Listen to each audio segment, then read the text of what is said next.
Have you ever been scrolling online and seen a photo of some rusty, lonely structure sticking out of the ocean and thought, "What is that thing? Is it an abandoned oil rig? A secret base?" Well, today we re-diving deep into the Gulf of Mexico to uncover the truth about these giants of the sea. What exactly are they? How old are they? And what happens when they're left behind? First, let's clear up a common mix-up: the difference between a rig and a platform. It's a bit like the difference between a construction crane and the skyscraper it builds. A drilling rig is often mobile. It's the tool that drills the wells, and it can move from place to place. A production platform, on the other hand, is a long-term offshore facility. It's built to stay put for the entire life of an oil or gas field, which could be decades. So when people talk about abandoned rigs, they could mean a few different things. It might be a site where an oil lease ended, and the company is required by law to remove all the equipment. This is called decommissioning. It could also be a platform on an active lease. That is just sitting idle, it's still there, but not currently producing.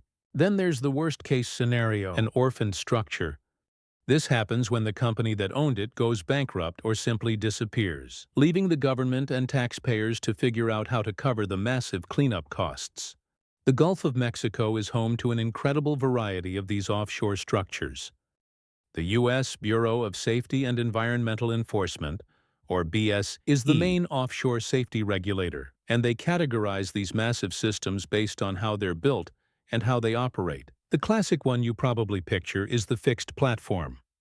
These use a giant steel jacket structure, like a massive metal skeleton, that's piled directly into the seabed. They're incredibly sturdy but are generally considered economically feasible only in water depths up to about 1,500 feet. But as exploration pushed into deeper waters, engineers had to get creative. For depths between roughly 1,000 and 2,000 feet, you might find something called a compliant tower. These are tall, slender structures designed to flex and sway with the forces of the ocean, like a skyscraper designed to handle an earthquake. It is a brilliant piece of engineering that allows them to withstand the immense pressures of the deep sea. When you go even deeper, you enter the realm of floating systems. One fascinating example is the tension leg platform, or TLP. These are floating facilities tethered to the seafloor by strong vertical tendons. These tendons are kept under constant tension, which severely limits the up and down motion of the platform, keeping it stable even in rough seas. They're designed for very deep water and are a true marvel of modern engineering. Then you have spar platforms, another deep water design. Picture a massive, floating vertical cylinder, kind of like a gigantic can of soda standing upright in the water.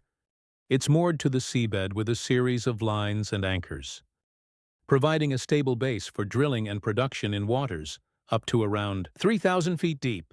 The top part of the cylinder sits above the water, holding all the equipment, while the majority of its bulk is submerged, providing stability.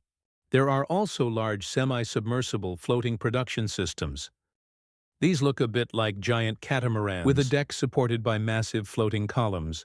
They can be moved from place to place and are held in position by a complex system of anchors and thrusters. And for the deepest parts of the Gulf, engineers have developed subsea systems. Here, a lot of the equipment, including the wells themselves, sits directly on the seafloor.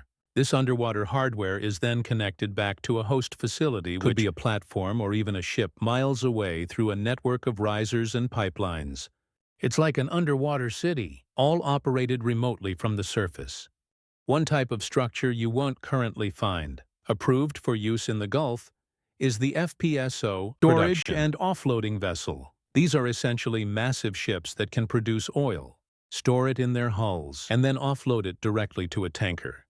While they are used in other parts of the world, U.S. regulators have not yet approved them for the Gulf of Mexico. So just how old is all this offshore infrastructure?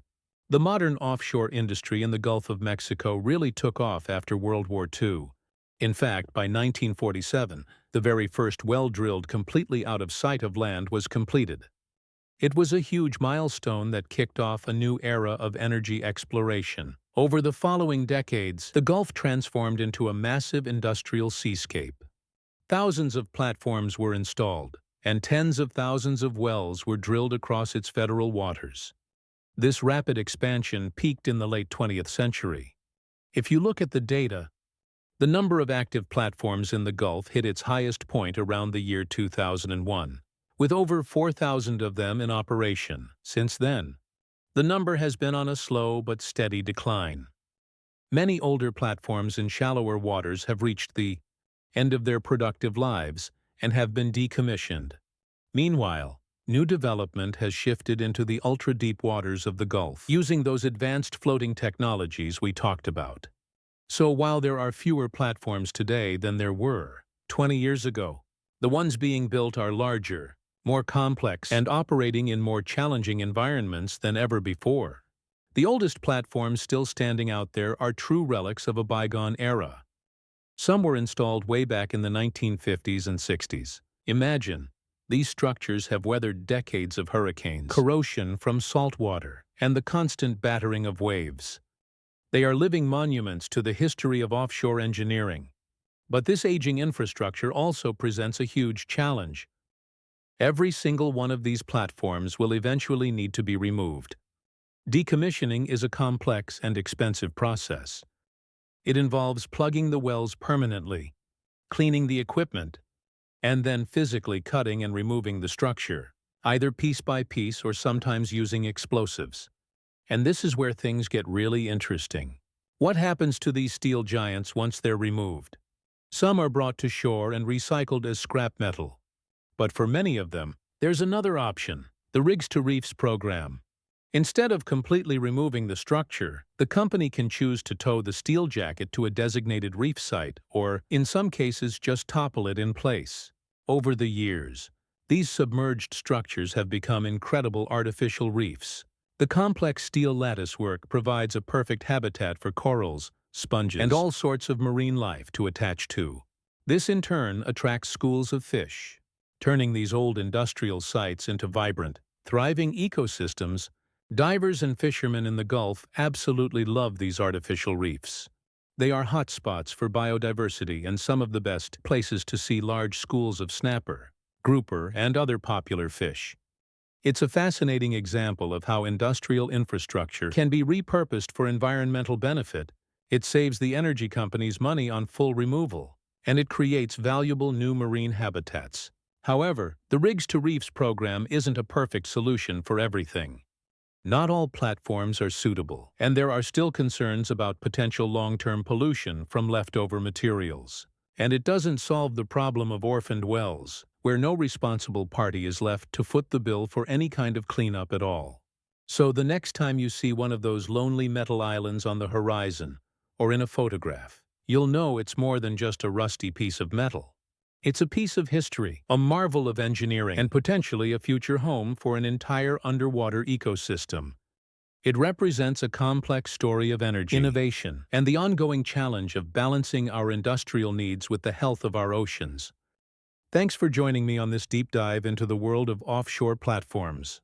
If you found this interesting, do forget to like this video and subscribe to the channel for more explorations into the hidden world around us. See you next time.